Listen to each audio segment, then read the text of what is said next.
Vamos a abrir nuestras Biblias en el Evangelio de Mateo,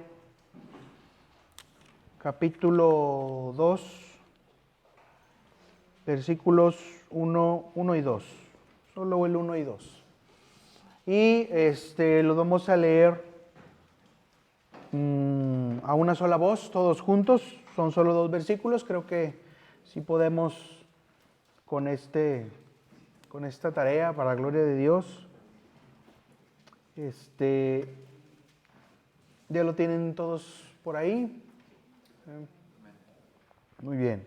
Pues bueno, vamos a leer Mateo capítulo 2, versículos 1 y 2. Dice así: Cuando Jesús nació en Belén de Judea, en días del rey Herodes, vinieron del oriente a Jerusalén unos magos, diciendo: ¿Dónde está el rey de los judíos que ha nacido? Porque su estrella hemos visto en el oriente y venimos a adorarle. Amén. Vamos a orar para poner en manos del Señor este tiempo. Señor, te damos gracias, Señor, por esta reunión. Gracias, Señor, por esta oportunidad de alabanza, de adoración, Señor, y por esta oportunidad, Señor, de aprendizaje de tu palabra. Padre, que tu Santo Espíritu, Señor, esté guiándonos en este momento, Señor, enseñándonos todas las cosas que son necesarias para nuestra vida espiritual, Señor. Permite, Señor, que por tu Santo Espíritu, Señor, aprendamos lo que hoy nos quieres enseñar, Señor. Despoja, Señor, todo obstáculo, Señor, en nuestra mente, en todo nuestro ser, para que podamos aprender lo que hoy nos quieres hablar, el llamado que hoy nos quieres hacer, Señor, para obrar conforme a tu voluntad, conforme al propósito que tú tienes para cada uno de nosotros y cada una de nuestras familias, Señor. Te lo rogamos todo en el nombre de Cristo Jesús. Amén. Bueno, muy bien. Hemos recién pasado el tiempo de Navidad. Reflexionamos algunas cosas. Dimos regalos. Algunos dieron regalos, recibieron. Sabemos que la Navidad, en el sentido bíblico, no consiste propiamente en dar o recibir regalos, va mucho más allá. O al menos pudiéramos decir que el mejor regalo que hemos recibido es haber conocido al Señor Jesucristo, es tener en nuestro corazón al Señor Jesucristo por su Espíritu Santo, y que nuestros nombres estén escritos, según dice su palabra, en el libro de la vida. Como dijo una vez Jesús: no se maravillen porque pueden expulsar demonios, sino maravíllense porque sus nombres están escritos en el libro de la vida.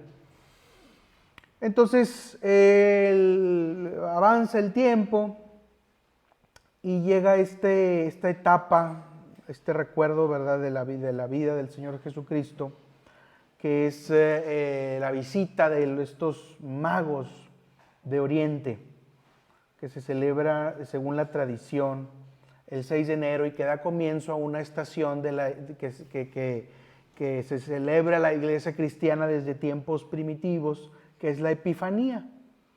Y la palabra Epifanía significa manifestación. Y aquí Dios está con esta visita de los magos y se manifiesta como Señor, Redentor, sacerdote de toda la humanidad. Y estos magos nos dan una lección. Podemos aprender de ellos, aunque parece que no, parece que es muy simple el relato, pero podemos aprender de ellos a cómo adorar al Señor Jesucristo con lo mejor de nuestro ser, con lo mejor que tenemos. Eso es algo que el día de hoy el Señor nos quiere mostrar y que estamos llamados a entender, de que la adoración correcta implica el darse completamente en todo lo que nosotros somos. Y ese es el intercambio realmente que pudiéramos decir que representa o representó el nacimiento del Señor Jesús cuando lo celebramos días atrás. Pero bueno, para ir dándole causa al asunto, ¿quiénes eran estos magos de Oriente? Que dice la Escritura ahí en el versículo 1, unos magos. Eran líderes, según los estudiosos de la Biblia y de esos tiempos, eran líderes del Oriente. Probablemente de algún lugar de Mesopotamia o de Persia o de Babilonia, cerca de esas partes que están cercanos relativamente a Jerusalén. El término mago designa su función de observadores de las estrellas, entonces se presume que eran astrónomos que veían en las estrellas la venida de tiempos importantes para la humanidad. Estos llamados magos o astrónomos muy probablemente conocían las escrituras judías, pues con mucha probabilidad el profeta Daniel les enseñó a un grupo de sabios cuando estuvo cautivo en Babilonia las escrituras judías. El profeta Daniel estuvo al frente de los sabios de Mesopotamia, esto lo testigua la propia Escritura en Daniel 2:48, donde dice que el profeta Daniel, fue nombrado jefe supremo de todos los sabios de Babilonia. ¿Sí? Recordemos el cautiverio, ¿sí? Cuando Dios castiga a la nación de Judá y permite que los babilonios entren y se lleven a la mayor cantidad de gente y se la llevan a Babilonia y allá viven, entre ellos estaba el profeta Daniel, pero Dios le dio gracia al profeta Daniel y halló gracia entre las autoridades de aquel tiempo y Daniel fue subido a una posición privilegiada de tal manera que fue el jefe de los sabios de Babilonia. Entonces muy probablemente estos sabios conocieron las escrituras judías por medio del profeta Daniel y otros judíos que estaban ahí con ellos. Entonces se piensa que estos magos que visitaron a Jesús eran descendientes de aquellos magos que fueron discípulos del profeta Daniel y de todos sus compañeros. Entonces de ahí se puede esbozar más o menos el origen de estos personajes. Finalmente no eran judíos, eran paganos, pero tenían la suficiente fe para dejar sus países, sus tierras de origen, en búsqueda del rey de los judíos. De hecho, Mateo 2:2, si lo podemos colocar aquí, Mateo 2:2, dicen los magos, ¿dónde está el rey de los judíos que ha nacido? Porque su estrella hemos visto en el oriente y hemos venido para adorarle. ¿Dónde está? Ellos preguntaban, ¿dónde está el rey de los judíos? Muy probablemente conocían las escrituras. Dios no hace acepción de personas. Dios no se revela solamente a unos elegidos y ahí se queda. No, Dios se revela en todos aquellos que tienen un corazón dispuesto a acercarse a Él, a obedecerle, a buscarle. Entonces Dios no hace excepción de personas en aquellos que lo buscan. A veces la iglesia se vuelve muy soberbia, muy fría y cree que solamente los que están en un culto son dignos de ser considerados dignos de misericordia por el Señor. Pero el Señor tiene sus escogidos y que en su tiempo va a manifestar. Y se van a acercar y no hace excepción de personas. Entonces, hay un comentario que dice Matthew Henry, que es el siguiente: aquellos en cuyo corazón se levanta la estrella de la mañana para darles el necesario conocimiento de Cristo, hacen de su adoración su actividad preferente. La adoración de Cristo en todos aquellos en cuyo corazón la estrella renace, la estrella da su resplandor, dan una adoración, hacen de la adoración de Cristo su actividad preferente, o sea, que está por encima, esa adoración de todo lo demás. Sin embargo, no deja de haber oposición. Aún el Rey de Reyes, el Señor de Señores, aquel que junto con Dios Padre y Espíritu Santo crearon el mundo y toda su plenitud, aún Él encontró oposición en esta tierra. En Mateo capítulo 2, versículo 3, podemos encontrar un suceso curioso que dice así: oyendo esto, el rey Herodes se turbó y toda Jerusalén con él. Cuando los magos dijeron, ¿dónde está el rey de los judíos que queremos adorarle? Este reyesuelo, ¿verdad? Herodes, se turbó, dice la Escritura, y toda Jerusalén con él. ¿Quién era este tal Herodes? Herodes era el rey de esa región de Palestina donde nació Jesús, pero no era ni siquiera un rey legítimo, era un usurpador. Y dice la Escritura que se turbó. Esa palabra turbó viene del griego tarazo y significa remover, agitarse, alborotarse, inquietarse. O sea, se llenó de ansiedad, de estrés este hombre, de intranquilidad en su corazón cuando supo que unos magos de Oriente preguntaban por el rey de los judíos. Probablemente él pensó, pues ¿qué no lo estás viendo, verdad? Que soy yo. Pues ¿cómo que estás buscando al rey de los judíos? Pero no, buscaban a otra persona. Y este hombre, Herodes, en su corazón hirvió. Ese Herodes representa nuestra naturaleza obstinada, reacia, necia, ¿verdad? A someternos y a reconocer quién es realmente el rey de nuestra vida. Como dijimos hace un rato, Herodes no era un judío, era un usurpador que venía del antiguo reino de Edom, un reino pagano siempre enemigo de los judíos y de los israelitas.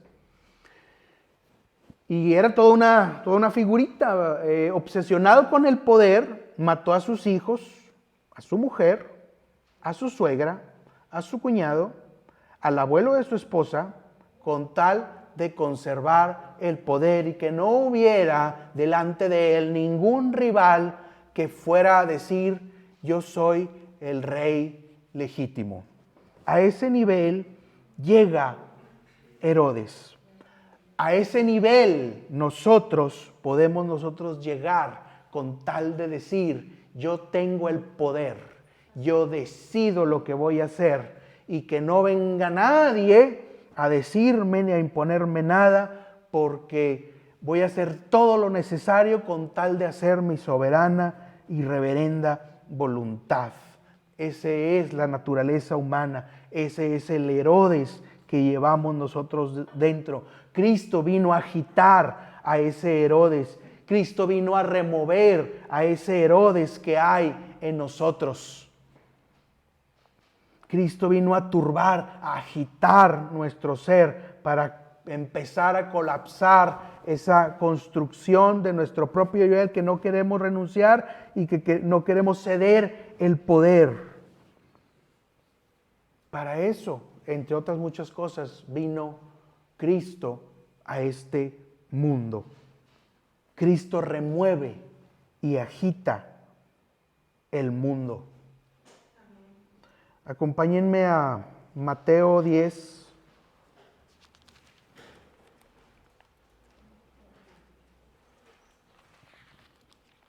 Mateo 10, versículos 34 al 36. Dice así la palabra: no penséis que he venido para traer paz a la tierra. Son palabras de Jesús. No he venido para traer paz sino espada, porque he venido para poner en disensión al hombre contra su padre, a la hija contra su madre, y a la nuera contra su suegra, y los enemigos del hombre serán los de su casa. El Señor Jesús, la verdad que está encarnada en Él, tiene la capacidad de agitar al mundo. Decían también en Hechos, ahí en la Biblia, ya vienen estos cristianos que trastornan el mundo. El mundo se agita cuando oye la presencia del Señor Jesucristo. Aquellos que están en rebeldía se agitan y reaccionan negativamente cuando saben que se les está presentando la verdad. ¿Y quién es la verdad? Es Jesús, que es el camino, la verdad y la vida. Y nadie viene al Padre si no es por Él. Entonces, Cristo agita las cosas. Porque la verdad, ya lo hemos dicho otras veces, la verdad incomoda. La verdad molesta. Entonces hay que callar la verdad para poder estar en paz entre comillas. Hubo un caso de un predicador en Inglaterra, no hace mucho tiempo, que comenzó a predicar ahí públicamente. Se llama Sherwood.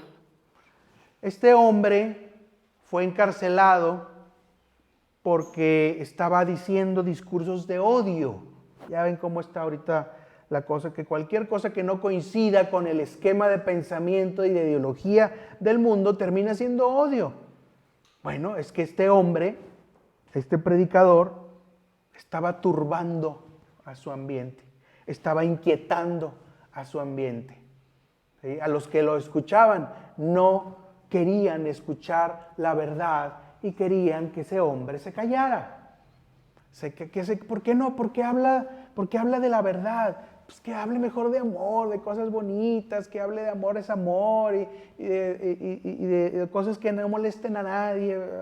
Bueno, el Señor Jesús no era así. A veces, ya lo he comentado, quieren presentarnos un Señor Jesús anodino, ñoño, etcétera. Pero el Señor Jesús es un perfecto equilibrio de muchas cosas. El Señor Jesús nos ama, por eso murió por nosotros. Pero también nos habla de la verdad. También trae juicio. Y entonces la gente que escuchaba a este predicador en Inglaterra se incomodó y quisieron meterlo a la cárcel. Gracias a Dios, la justicia le dio la razón al predicador y salió librado. Pero finalmente esto es lo que provoca en nosotros el Rey de Reyes, ese Rey de los judíos que entonces era apenas un pequeño niño. Y aún así, la verdad que él iba a anunciar era tan poderosa que movía al poder diabólico que se había construido en esa región. Vamos a Mateo capítulo 2, volviendo otra vez a donde estábamos. Mateo 2, versículo 11. Dice así: y al entrar en la casa, los magos vieron al niño con su madre María y postrándose lo adoraron. Y abriendo sus tesoros le ofrecieron presentes, oro, incienso y mirra. Dios envió unos regalos muy oportunos a esta familia, la familia del Salvador. No solamente por su condición de pobreza, sino porque esos regalos los iban a necesitar cuando huyeran de la persecución de Herodes y que tenían que trasladarse a Egipto. El incienso y la mirra, y el oro ni se diga, tenían un gran valor muy considerable en Egipto. Y muy seguramente esos regalos les fueron de bendición para sustentarse un muy buen tiempo en Egipto a salvo mientras huían de la persecución de Herodes. Pero estos regalos, ¿qué vienen a simbolizar o qué significan? Los escuchamos, es una de las historias bíblicas más escuchadas, más conocidas, esta de los magos y estos regalos. Y se repite, oro, incienso y mirra, oro, incienso y mirra, les regalaron. Ah, qué padre, qué bonito, qué interesante. Pero cada uno de estos regalos tenía un sentido y un propósito más allá de solamente una ayuda económica para la familia del Salvador. La mirra era un perfume costoso que se usaba principalmente en los sepelios. En el Antiguo Oriente, los cuerpos muertos eran embalsamados con sábanas rociadas de mirra. Y este regalo profetizaba la muerte de Cristo como el redentor de la humanidad. Eso era la mirra. El incienso. El incienso era importante en el culto judío. En el templo, cuando los sacerdotes tenían su hisopo, que le llamaban, donde ponían carbones encendidos, ponían el incienso y el incienso salía, ¿sí?, en el antiguo templo judío, y ese incienso simbolizaba las oraciones de las personas que llegaban al cielo. Entonces ese incienso simbolizaba la labor de Jesús, la función de Jesús de sacerdote universal, de sumo sacerdote, y apuntaba proféticamente a la labor de el sacerdote constructor de puentes, al pontífice. La palabra pontífice viene del latín pontiface, que significa constructor de puentes, y eso es exactamente lo que hace Jesús. Él es el único sumo pontífice que existe, el Señor Jesucristo, porque es el único que construye puentes entre Dios y los hombres. No hay nadie más. Como lo dice 1 Timoteo 2:5, creo que la tenemos aquí, vamos a verlo. Vale la pena recalcar este punto. 1 Timoteo 2:5.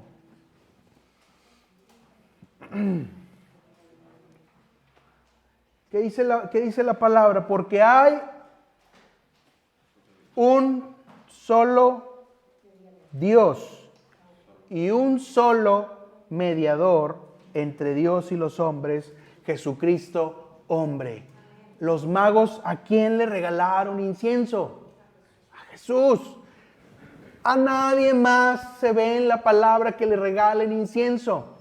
Ni a Pablo, ni a Pedro, ni a Esteban, ni a que quiera nombrar. A nadie le regalan incienso, porque nadie, solamente Cristo, es el pontífice, el constructor de puentes. El oro, el tercer regalo.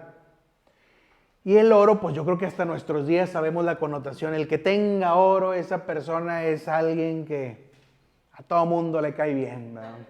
Como dice la canción, ¿verdad? El que sea monedita de oro, siempre recibirá una sonrisa, ¿verdad? Entonces, el oro era el símbolo de la realeza. En el mundo antiguo se regalaba oro a los reyes, a las personas de alta dignidad, a las personas de alta honra y alta estima. Fíjense en cuánta estima tenían estos magos a Jesús, que le regalaban oro. Probablemente esos magos tenían sus reyes allá de sus regiones, pero le regalaban oro a Jesús porque reconocían su realeza. Mientras prácticamente casi nadie de su pueblo lo halagaba con esos regalos, unos extranjeros venían y le presentaban estos regalos que tenían un gran significado. Entonces Cristo es rey. Él es rey. Así dice la palabra en muchas referencias, entre ellas Juan 18, capítulo 37, si me acompañan a Juan.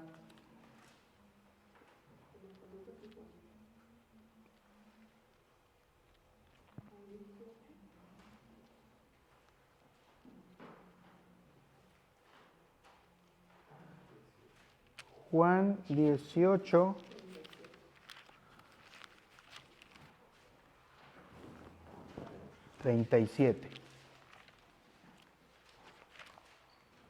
Juan 18, 37. Aquí en este pasaje de Juan 18, 37 se encuentra Jesús ante Poncio Pilato, ya casi momentos antes de ser llevado para ser crucificado. Y vean lo que dice. Le dijo entonces Pilato: ¿luego eres tu rey? Le pregunta Pilato. Respondió Jesús: tú dices que yo soy rey. Yo para esto he nacido y para esto he venido al mundo, para dar testimonio a la verdad. Todo aquel que es de la verdad oye mi voz. En la Reina Valera revisada está todavía más claro y la frase dice: tú lo dices, yo soy rey. Y así lo pone. Y aquí vemos cómo el Señor Jesús revela su realeza, revela su sacerdocio, revela su divinidad, revela su misión redentora, revela su predicación. Y todo eso incomodaba a los que lo escuchaban. Y ahora, ¿qué hicieron estos magos? Le presentaron estos regalos y ya, ahí está. Pues ojalá te guste. Ojalá sean provechosos para ti. Pues no solamente hicieron eso. Dice la Escritura que se postraron y lo adoraron. ¿Sí? Ahí en el versículo 11 del capítulo 2, que ya lo leímos, ¿verdad? Pero vemos ahí que la actitud de los magos era primeramente, venía desde su interior, desde su corazón. Y de hecho, primero se postran ante él y lo adoran, y es cuando luego ya le presentan los regalos. ¿Sí? Ningún regalo vale por ser un regalo en sí mismo, sino por lo que hay en el corazón de aquel que lo está regalando. Entonces estos magos, con esos regalos, reconocían la dignidad de Jesús y se postraban y lo adoraban sin ningún problema, sin ningún empacho. No se cuestionaban nada, tenían una fe grande de lo que las Escrituras posiblemente les habían revelado. Entonces, más allá de esta historia, de los hechos históricos narrados en la Biblia, ya para ir terminando, la pregunta es: ¿cómo adoramos a Jesús? ¿Qué tanto nos escandalizamos o nos turbamos o nos agitamos o nos inquietamos cuando el Señor pide que nos sometamos a su voluntad? Porque todavía hay mucha gente que se etiqueta de cristiana, pero no es capaz de hacer la voluntad de Dios. Estos magos no eran ni judíos y se postraron y adoraron, cosa que no hizo ningún judío en ese momento. Los magos dieron sus regalos. Hoy no tenemos a Cristo físicamente, pero hay varias cosas que podemos reflexionar de estos regalos que los magos le dieron a Jesús. Jesús es tu redentor. La mirra, acuérdense, el sepelio, la muerte. Jesús es tu redentor. Le decimos a las personas: ¿quieres aceptar a Jesús como tu Salvador, tu redentor? Es eso. Le estás reconociendo con una mirra simbólica que Él es tu redentor. ¿Es Él tu redentor? Jesús es tu sumo sacerdote, el incienso. ¿Tienes a Cristo como sumo sacerdote? ¿No tienes otros otras cosas por ahí, llámese lo que sea, ¿verdad? Aficiones, vicios a los cuales te inclinas y te postras, imágenes, esculturas, estatuas de otras personas, de otros seres. ¿Realmente es Jesús tu sumo sacerdote? No nomás sacerdote, sumo sacerdote y único. Le regalas espiritualmente con incienso a Jesús, reconociéndolo como sumo sacerdote, como el único pontífice. La otra, ¿es Jesús tu rey? El oro. Hay un canto, un himno muy bonito, que es antiguo, que dice: Jesús es mi rey soberano, mi gozo es cantar su loor. Es rey y me ve cual hermano, es rey y me imparte su amor, ¿verdad? Etcétera. Entonces, ¿es tu rey soberano el Señor Jesús?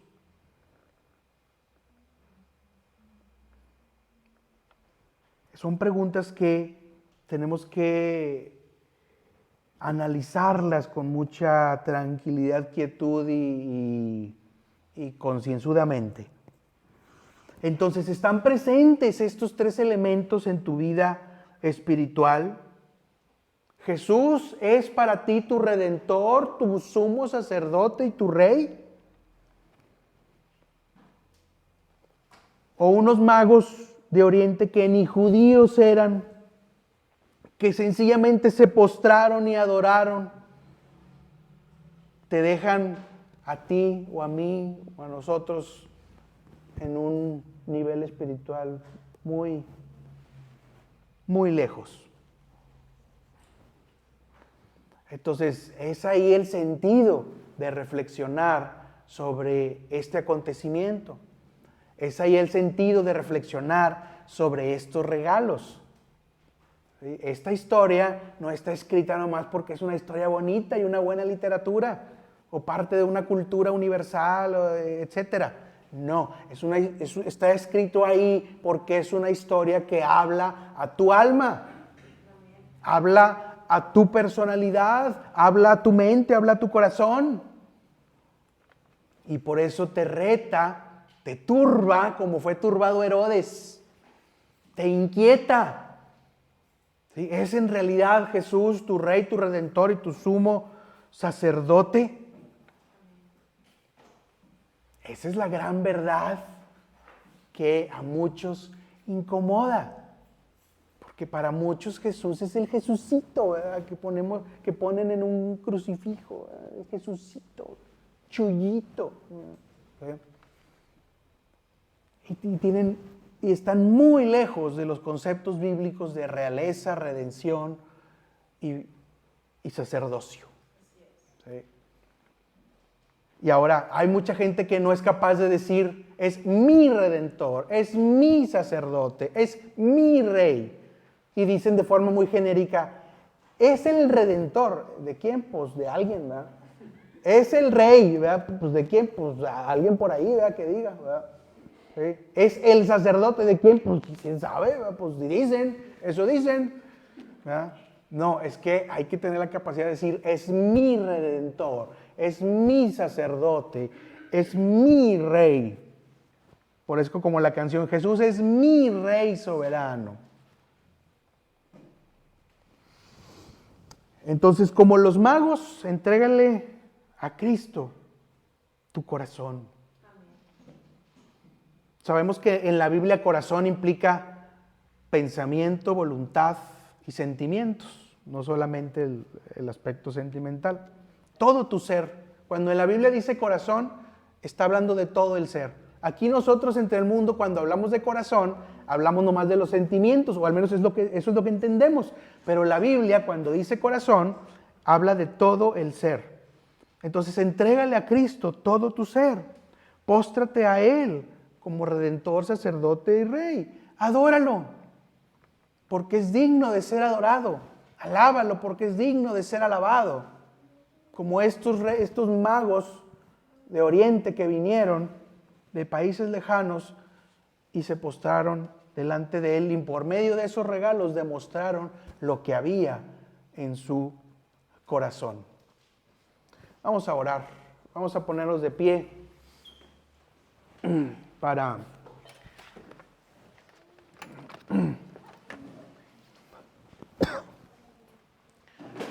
hacer pues todavía estamos en inicios de año, todavía podemos hacer compromisos delante de Dios para este año, delante de Dios, ¿sí?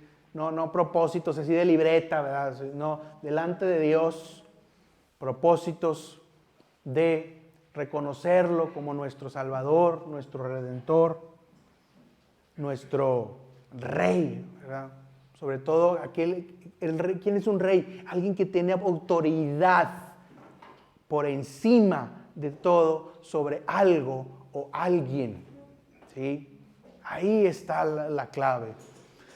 Pues vamos a orar. Señor, te damos gracias en este mensaje, Señor. Padre, te adoramos, Señor. Te glorificamos, Señor. Te honramos, Señor, como Rey, sacerdote y Salvador, Redentor, Señor.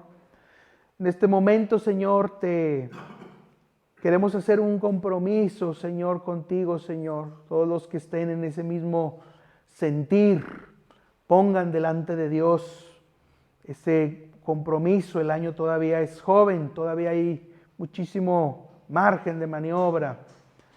Padre, queremos tener ese compromiso contigo, Señor. Esos magos, Señor, dieron una lección, Señor, a muchas personas de humildad, de amor, donde tú no tienes acepción de personas, Señor. Y esos magos con su pregunta, ¿dónde está el rey de los judíos?, incomodaron a Herodes, incomodaron a toda Jerusalén. Padre, en este momento, Señor, queremos poner delante de ti nuestra vida, Señor. Queremos, Señor, tener conciencia de quién tiene autoridad. Vivimos en una sociedad de leyes, Señor.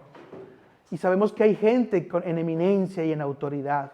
Pero encima de todos ellos, Señor, solamente estás tú, Señor.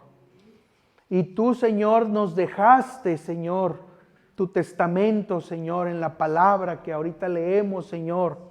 Padre, danos, Señor, la sabiduría. Danos, Señor, el entendimiento. Danos, Señor, la voluntad, Señor, de hacer lo que tú nos pides que hagamos, Señor, porque tú eres Rey, Señor. Tú ordenas y nosotros hacemos, Señor. Danos, Señor, ese entendimiento, Señor, esa amplitud de criterio, Señor, dice tu palabra, tú dijiste, Señor, estando con tus discípulos, bienaventurado el que no halle tropiezo en mí. Es decir, bienaventurado aquel que no se incomode conmigo, el que no se incomode con la verdad, el que no se incomode con la palabra de Dios. Ese es bienaventurado. Que no seamos como Herodes, Señor, que no nos turbemos, que no nos inquietemos por lo que tú nos exiges en tu palabra, por lo que tú nos pides, Señor, que hagamos, por lo que debemos de hacer, Señor, para bien de nuestra propia vida espiritual, de nuestras parejas, Señor, de nuestras familias, Señor, de los nietos, los hijos, Señor. Padre, danos esa sabiduría para que ellos vean que estamos sometidos a un Rey, que estamos bajo la autoridad de un Rey, de que no andamos por la vida en rebeldía, haciendo lo que nos dé la gana hacer, según nuestro propio parecer, sino que estamos sometidos a un Rey que nos dice que debemos de ir por este camino, el camino del Evangelio. Padre, permite, Señor, esta bendición en nuestras vidas, Padre. Padre, este tiempo es difícil, Señor. En este tiempo imperan, Señor, los escarnecedores, los burladores, Señor. De cierto tendrán su recompensa, dice tu palabra, Señor. Oramos por ellos para que se arrepientan, pero en nuestras familias, Señor, Padre, permite que podamos decir junto con Josué, yo y mi casa serviremos a Jehová. Jehová es Rey, Cristo es Rey. Padre, gracias Señor por estas familias, gracias Señor por la iglesia de la Puerta Estrecha, gracias Señor por estar aquí Señor y te entregamos Señor nuestro corazón, te entregamos nuestra voluntad y Padre te adoramos y nos postramos delante de ti reconociendo tu realeza y autoridad Señor, que estemos en ese mismo sentir Señor, esa es esta petición que ponemos delante de ti. Todo te lo rogamos en el nombre de Cristo Jesús. Amén.